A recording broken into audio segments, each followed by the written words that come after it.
Hello everyone, welcome to today's class, and our title today is Happily Unhappy. Let's start with the warm-up questions. 1번. When was the last time you took a day off from work? 마지막으로 월차를 낸 적이 언제였나요? Well, I'm a freelancer, so I don't know if I take days off work. I usually am working every day. Today I am working on a public holiday. There are a fair few public holidays in May. So as a freelancer, there is the benefit of choosing when and when not to work.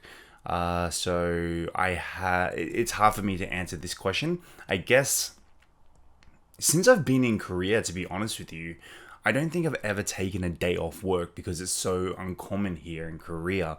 In Australia, I took so many days off work. Pretended I was sick because you get sick pay in Australia, not so much so in Korea, not at the places I worked at anyway. So yeah, to take a day off work, not including the weekends, I can't remember the last time I've done that, to be honest with you. 2번. Have you ever taken a day off work because you're unhappy? 기분이 안 좋은 이유로 월차를 낸 적이 있으신가요? Well, if I go back to talking about like when I was in Australia, I'm sure maybe there was a time where I just didn't feel like going to work and therefore I didn't. I just called in sick or pretended I was sick. But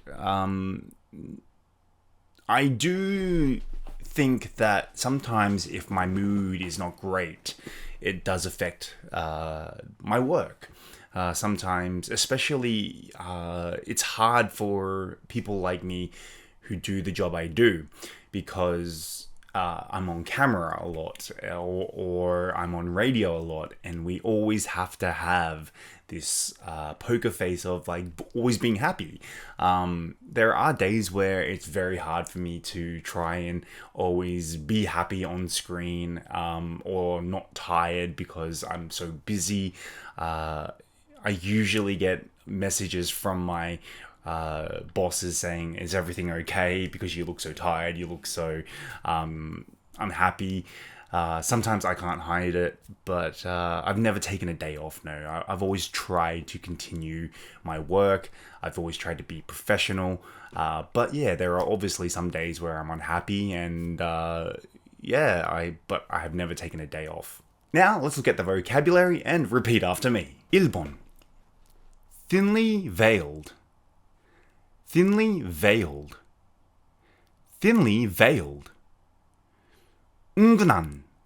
So normally if your boss says something like, you don't need to be here if you're not happy, it can be taken as kind of a thinly veiled threat. So barely disguised, not directly said, but understood.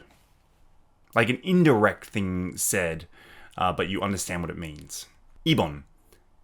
Take somebody up on something. Take somebody up on something. Take somebody up on something. 받아들이다. But if your boss happens to be Yu Donglai, CEO of Pang Donglai, aka Fat Donglai, retained jail in China, you can take him up on it without fear. So accept an offer that was given to you. 3번. Hesitate. Hesitate. Hesitate. 망설이다.